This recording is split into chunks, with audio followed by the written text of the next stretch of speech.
Espace TV, le 22h.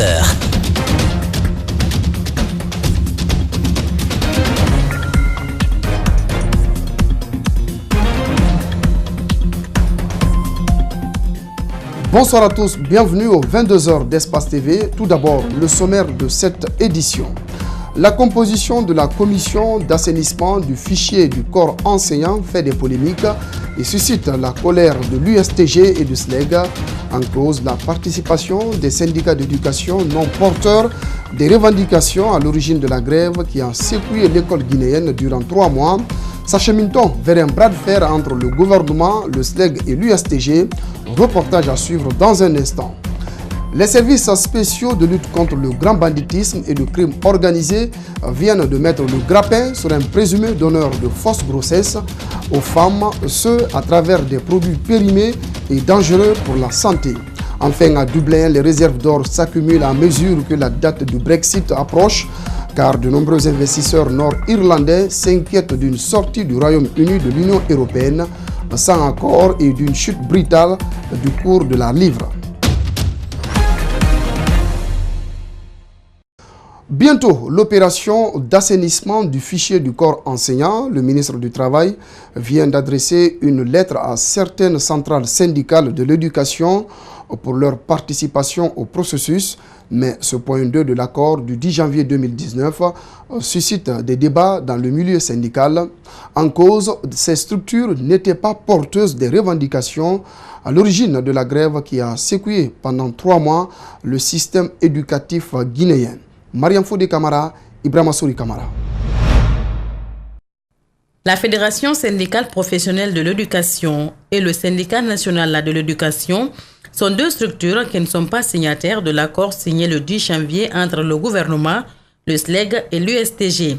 Cet accord a permis de mettre fin à 3 mois de grève qui a durement affecté le secteur de l'éducation. Ces structures syndicales ont été invitées par le ministre du Travail à prendre part au processus d'assainissement du fichier du corps enseignant.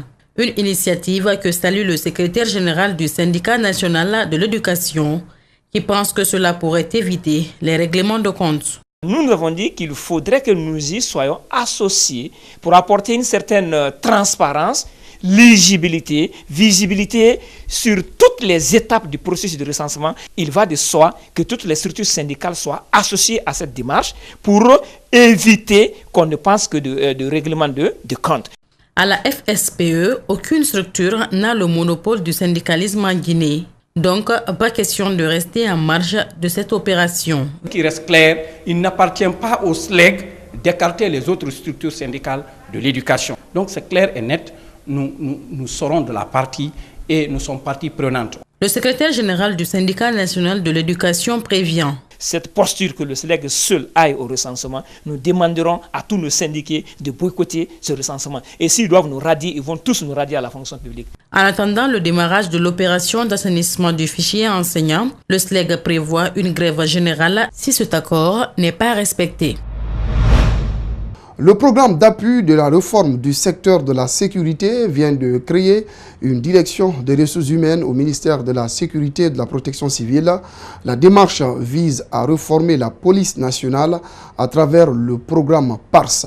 Mohamed Valek Touré, Aboubakar Din Kamara. Le ministère de la Sécurité et de la Protection civile, enfin doté d'une direction des ressources humaines. C'est un accompagnement du programme d'appui à la réforme du secteur de sécurité, un offre de soulagement dans la gestion des fonctionnaires de police et de la protection civile. Avant, le service n'était qu'une division avec quelques bureaux et 2 ordinateurs que le chef de division, l'adjoint, les secrétaires, les chargés d'études et les biaiseurs se partageaient. Avec l'avènement de la nouvelle politique de gestion des ressources humaines, aujourd'hui le service est érigé en direction. Son personnel a été sélectionné et formé. Un organigramme mettant en place les divisions et sections est élaboré. Ces locaux rénovés et équipés grâce au soutien et à l'appui du PARS. Des équipements informatiques, bureautiques, et d'autres outils permettant le bon fonctionnement de la police sont offerts par le PARS. Le programme s'est particulièrement illustré durant sa mission. Elle traduisait la volonté des ministères à se voir confier la gestion de leurs effectifs dans le but d'améliorer leurs performances et les relations avec la population. La GRH a donc constitué un des axes majeurs du programme d'appui à la réforme du secteur de sécurité mis en place en janvier 2015. Le département de la sécurité rassure que les outils offerts par le PARS et ses partenaires de l'Union européenne seront utilisés à bon escient.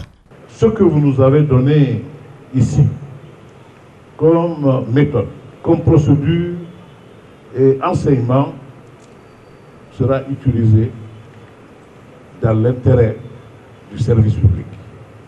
Pendant ces 4 ans d'exercice en Guinée, le PARS a initié des sessions de formation pour les forces de sécurité dans le cadre du renforcement de leurs capacités opérationnelles.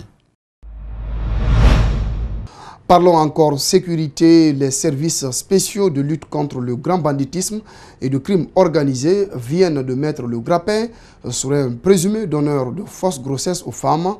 Plus de 20 femmes sont victimes sur l'existence de ces produits illégaux. Le présumé donneur de fausses grossesses devant les autorités a reconnu les faits qui lui sont reprochés. Mohamed Valek Touré, Aboubakar Din Kamara nous signe à nouveau ce reportage.